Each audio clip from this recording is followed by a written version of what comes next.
Podcast.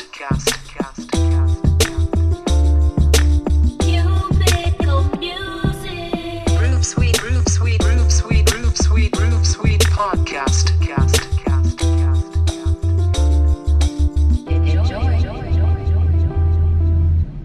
Good day, good afternoon, good evening, my people. It's Mr. Al Pete. Thanks for tuning in to the Groove Suite Podcast. Make sure you hit us up on Instagram and Twitter at The Groove Suite, TheGrooveSuite, or make sure you send an email, let us know what music we should play, etc., at GrooveSuiteJacks@gmail.com.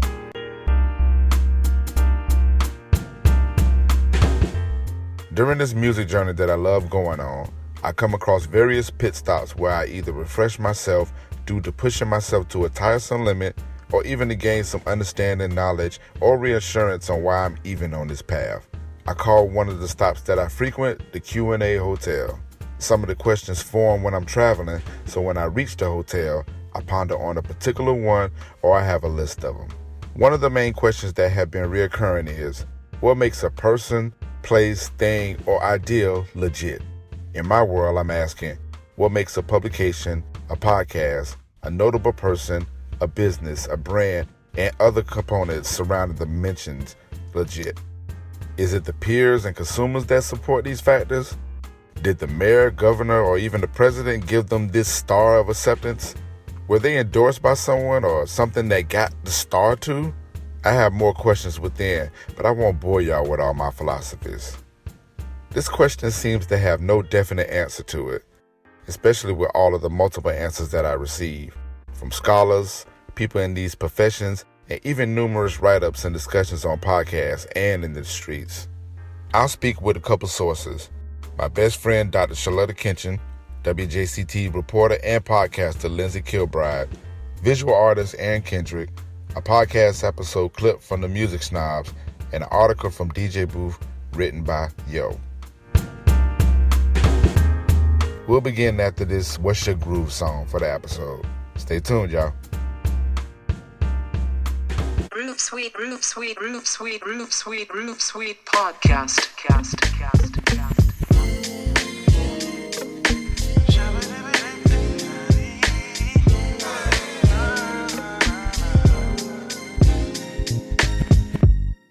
You got it. I'm not as woke as you are, but regardless, I can't help but notice all those miracles and crystals vibrating high frequencies, but there's still fear endings, oh yeah. But if you want that peace of mind, he's a friend of mine. He'll never waste your time. You ain't gotta take it from me. Just taste and see and you'll find he's not a fairy tale. You know, see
Yes, I'm talking about Jesus. Groove Suite podcast. High level critique, and we don't have the barometers now to say when somebody jumps in on Twitter, what level are you at? How long have you been listening to hip hop? How long have you been, you know what I mean? And you don't have to have this membership card to critique hip hop. You just have to be someone invested in it enough to know about it. You know, you can say I didn't like that track and not be a hip hop listener, but then if I am someone that's been listening for 20 something years and understand what's quality and what's not, where's that star for me to say that? And that's the thing. That's where we have to find now. And I know accreditation, yeah. Right. Yeah. The blue check on my Twitter account doesn't give me that.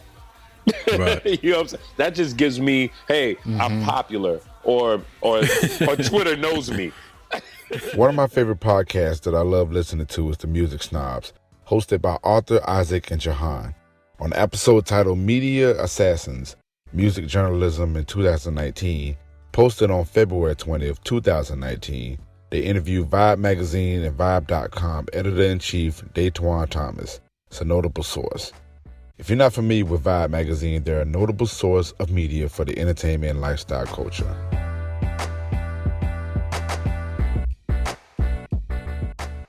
So during their conversation, they mentioned about how a writer from OK Player gave Leanne LaHaves, a singer from London, a bad review on her second album, Blood. She took it to Twitter like most of us do when we're in our feelings or have an opinion about something and blasted the writer. To fast forward, the write-up was taken down and this decision was made from the higher-ups. I tried to search for the reference, but being that I consider The Music Snob as a legit source, I'm citing. But isn't part of the problem that if you're employed at a major publication, like, say, if you're the music critic for The Washington Post or The Guardian or GQ, Right. then that accreditation, that experience is assumed, that understanding is assumed. And I know, Isaac, you believe that there are a lot of journalists out there who have a deep listening bench, but, you know, it depends on your perspective. It depends on what you think is deep. Like, you know, how many people really working for these publications listen to music beyond the mainstream? To reference back to where my initial question came from and the reason why I'm mentioning this particular conversation, I was on Twitter, like always, and it was a particular album that came out. Majority of folks bashed it, and all of the majority on there was not accredited at all. So I'm thinking, who gives you the right to make these opinions? You could just tell by the language and the non-followers they had. So this began my journey to find out what makes things legit. So when you put it out there, I feel like you have to, if this same writer gave you some positivity, you wouldn't be asking him, well, wait a minute, you said my chords are great. Have you ever studied this? You wouldn't be saying that. You wouldn't be questioning his credentials. You only question it when he says something negative, and I have a problem with that. The Music Snobs quoted Leanne saying that she asked the writer if he had ever recorded an album before. Now, that is a thoughtful point, especially with me being an artist myself. But the fact that the writer's opinion held weight to her and the publication to make it take it down, that made me wonder, how did this power even create? When you get a chance, go and check out that Music Snobs podcast. It's very good information. I think one of the reasons why, and I bring them up again, one of the reasons why Charlamagne and Joe Budden are winning is because they actually say what they like and don't like from either an honest place or from a place of, that's my opinion. That's it.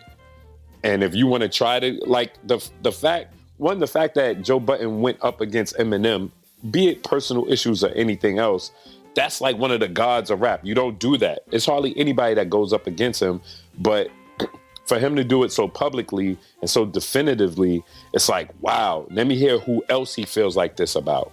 That's what people like.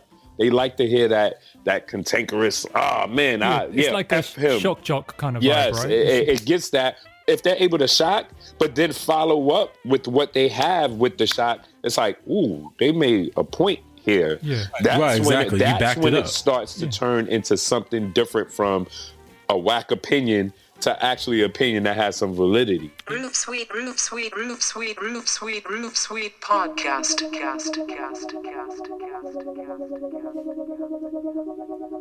They acting like they really don't know who we are. You just need to know that I'm the best by far. Hold up, hold up, hold up, hold up, hold up. Wait a minute, wait a minute, wait a minute, wait a minute, wait a minute. I pull up like I had my pants sagging. Trailer hitch, drag a bandwagon. Last year you was chin wagging, and this year it's all hand clapping. That's cool, just make sure you pay your tithes, cause you were in the presence of a God who I remember you was taking shots, but I bet I couldn't pick you out a lineup. Only you look alike. She gave me the thumbs up. I could publish a book of likes with all of your problems and all of the comments and all of the gossip, but none of it puts money back in the pockets of people who need it. Niggas ain't real, they reaching. This is that hoodie and Timberland season. Hold up.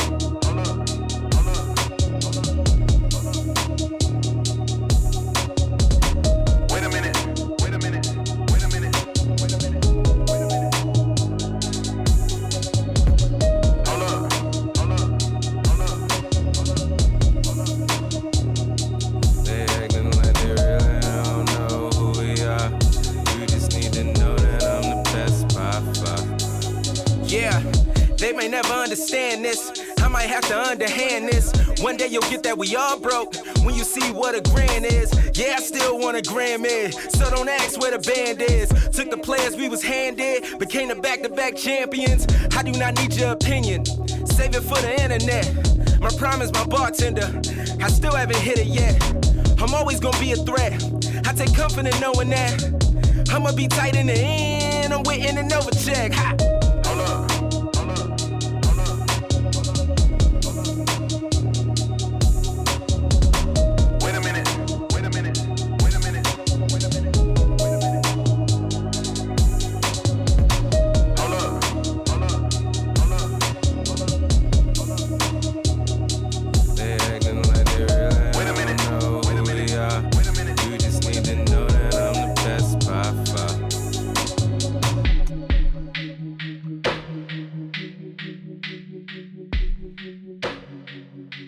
So I'm doing an internship at WJCT, a public broadcasting media company in Jacksonville, Florida, and I work hand in hand with reporter and podcaster Lindsay Kilbride. She has a podcast out called What It's Like that you can find on WJCT.org and on the podcast platforms y'all frequent. She's also working on a new podcast that will be released soon, so details later. I'm learning a lot about how to research and format stories and how to keep consistency when telling them in an audio sense. After a day of working on What It's Like podcast, I asked for her opinion on what makes things, including WJCT and her podcast, legit. So, all right. So, what makes WJCT legit? I mean, I think WJCT is legit because we have the backing. We're an NPR station, and I think NPR is really well respected. So we automatically have that. And whenever you look at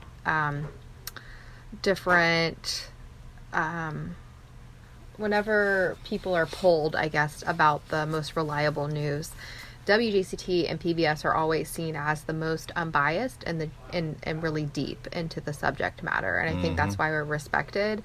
And we have that because we have the NPR name on us. And then we all are really passionate about that too here. So we really believe in it. And I think we've proven ourselves. But I think before we've proven ourselves, we got people to give us a chance because of that backing. Gotcha. So the backing from NPR gave WJCT its legitimacy on top of the passion for the topics they cover. Yeah, I'm getting somewhere. Right. So in regards to the podcast, would the legitimacy come from WJCT and, you know what I'm saying? Or I don't know, because it's it's a struggle to get people to listen to or to give something new a chance, Right. So it's we've kind of proven ourselves, and, if someone's just in their car and they want to turn on NPR and we're on and the local news is on, you get all that. But I think that, it's always hard to start a new thing wherever you are. And I think that it's going to take more than doing what we've just been doing to make the podcast legit. I think we're going to need to do a lot more with that, and we're still figuring that out. So what I got from Lindsay's thoughts was that the notoriety of NPR and WJCT, the information within it is accountable due to them living what they speak on. But on the other hand, it could be questioned or taking longer for the credit to be established, i.e., a podcast. Being that WJCT is community supported, the people would give that credit, not necessarily saying that NPR won't give credit as well. Roof Suite Podcast. Cast.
You're now checking out the Groove Suite Podcast.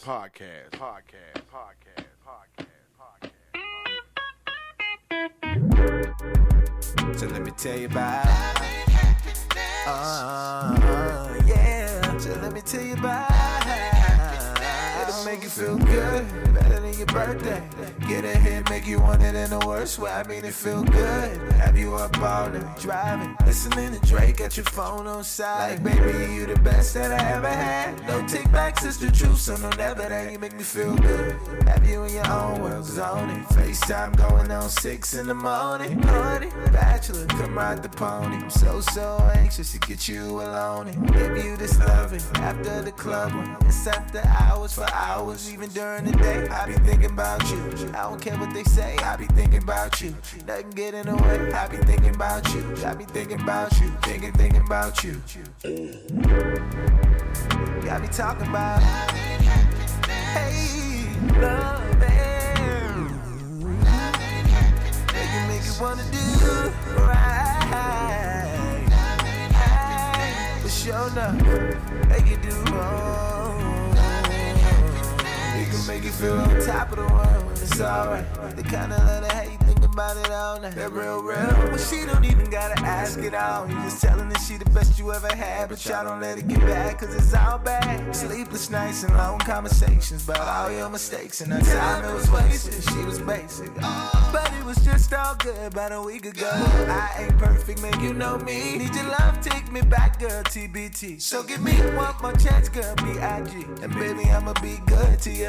Cause even during the day, I be thinking about you. I don't care what they say, I I be thinking about you. Nothing get in the way. I be thinking about you. I be thinking about you. Thinking about you. Yeah, I'm talking about hey, love, yeah. Make you wanna do right, oh. Show up, make you do yeah, talking about love, yeah. Make you wanna do right. But sure enough, make you do wrong. See, I wanna know, is anybody in the building familiar at all with love? Everybody say man. Man.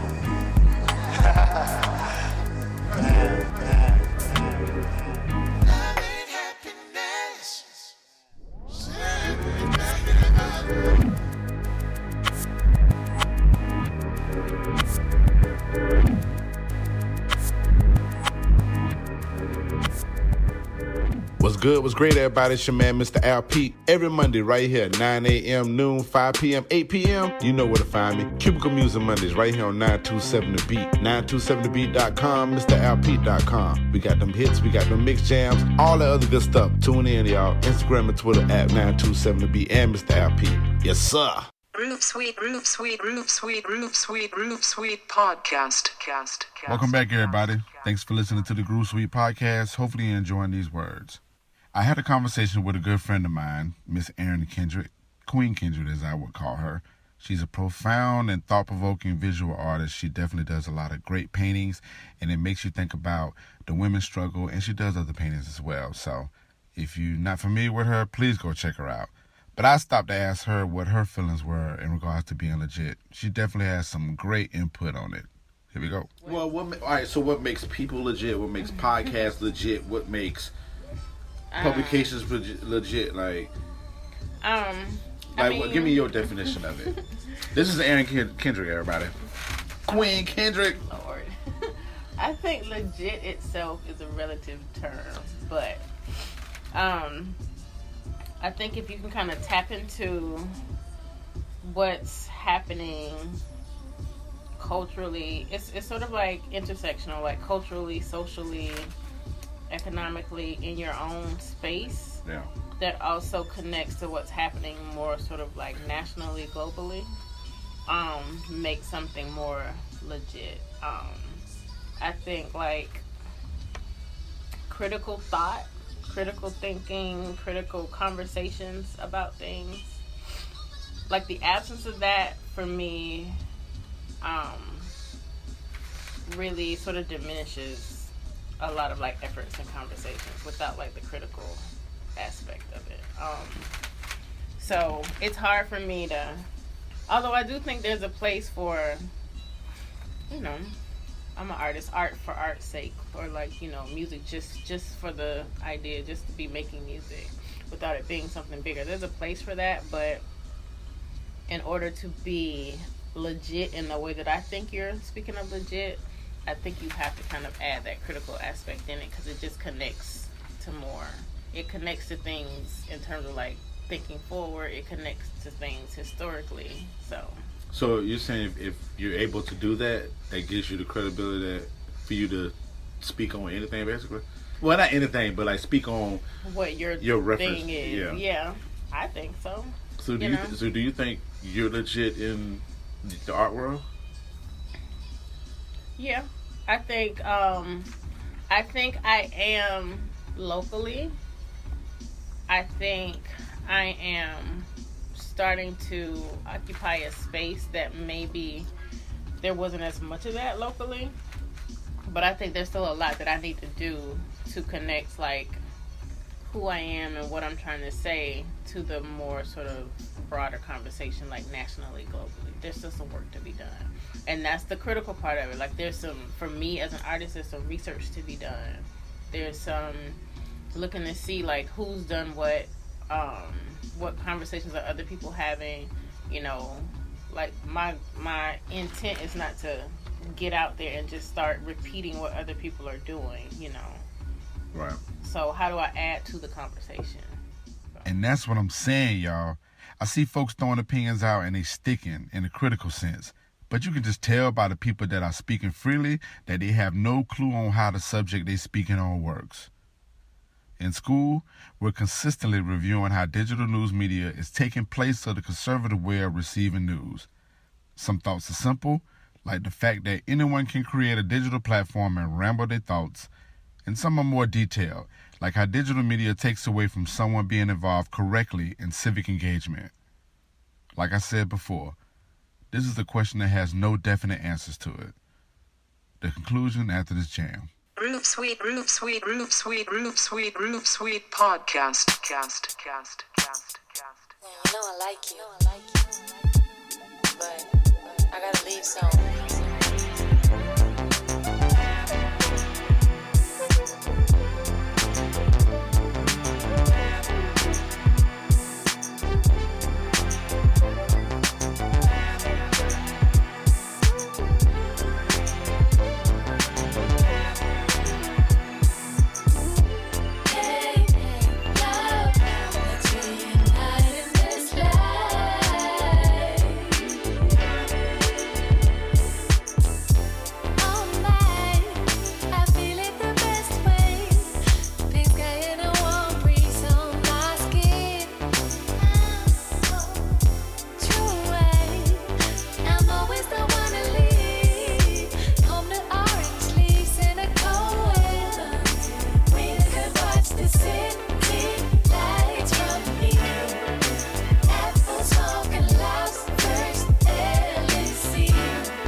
Groove Suite podcast. Thank y'all so much for listening to my thoughts that I have daily.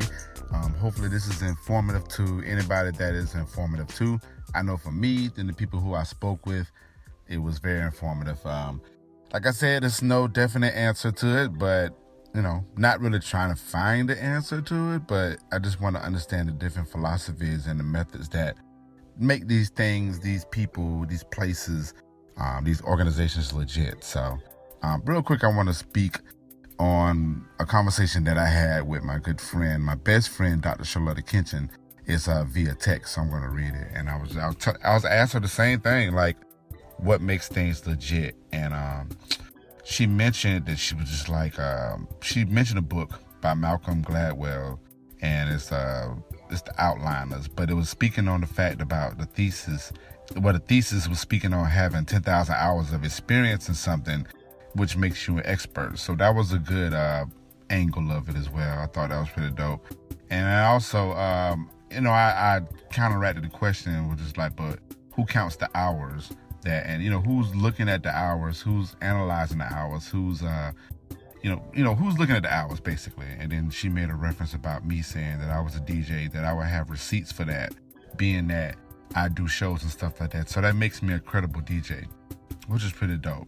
And then she went into this thought-provocative type explanation. She said, I think people who really value expertise can tell who's who. But I agree overall. I said this and I said this a lot. People don't value experts or expertise anymore. Information and skills is so devalued because of the internet and social media has people thinking that they can do and know what they already do and don't need to be experts.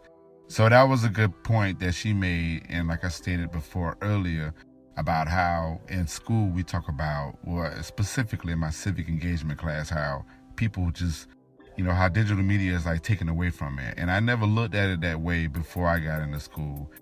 I knew about it from a personal sense, but from a corporate and just a social sense, how digital media is really playing a role in taking away the fact of somebody being incredible. So I don't know, it was pretty dope, man. And yeah, so this is the end of it. My apologies on the lateness of this. We're working diligently on it. We will get these things back rolling. So make sure you hit us up on the Instagram and the Twitter, The Groove Suite, TheGrooveSuite. For my email, groovesweetjacks@gmail.com. Let us know what you think. Send us a song that you think you want to hear on it or whatnot. And also, we do the Tuesday tunes. So hopefully y'all enjoy those little mixes that we do. We introduce the music that we think is fresh for that week. Shout out to Tanya Hickson on that. Make sure you follow her on Instagram as well. So without further ado, man, we are done with this case. More cases later. I might do a follow-up. I'm not sure, but the question still remains. So we'll go from there, man. Love y'all. Peace. The Groove Suite podcast has been brought to you by Mr. Penis's Neighborhood and The Groove Suite, powered by 92.7 The Beat and Hip Hop and Hookah. Make sure you stay in tune with us on our socials, on Instagram and Twitter at The Groove Suite, and on Facebook, The Groove Suite Podcast. If you want to email us some music, tell us that you like us, email us at groovesweetjacks@gmail.com. New things, new vibe, new soul, all that. Thank you to everybody who supports us, rock with us, and vibe with us. The Groove Suite. Oh yeah, the music that you hear on here is produced by me, and I did the editing and everything on it. Yes, sir.